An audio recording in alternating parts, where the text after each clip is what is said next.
Hey, this is Dwayne Bergeron from LTD Cycle Works in Boulder, Colorado. Today we're going to go over choosing the different options you have for tires out there.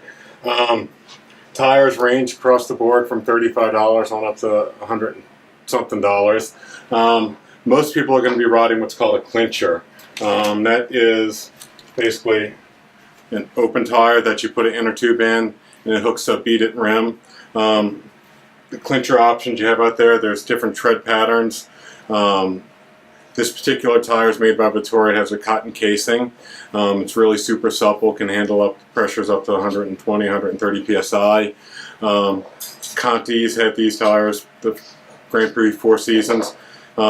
This little webbing on the sidewall, it's what they call their gator skins. It's a puncture resistant layer. For training purposes, I'd probably go more with like the Conti type tire that has a puncture resistance layer.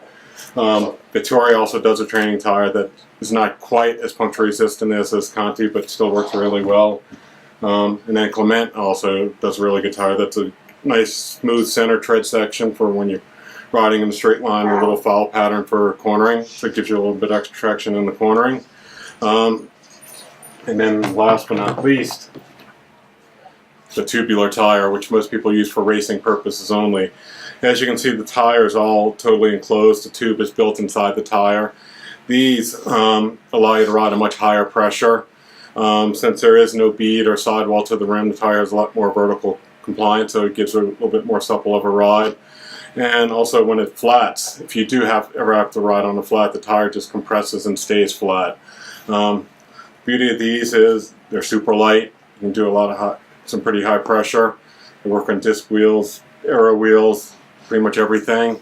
The downside of these is you're looking at $120 for this tire, and when they flat, most people typically don't just put in a new tube because you would have to peel away the space tape, cut away at the stitching, patch the tube, put it back together, which is really an awful lot of work, but the performance benefits of riding one of these in a race is huge. If you do ever plan on really getting serious about triathlons, something to consider. Wheels and tires are the best place to gain any advantage, with your equipment.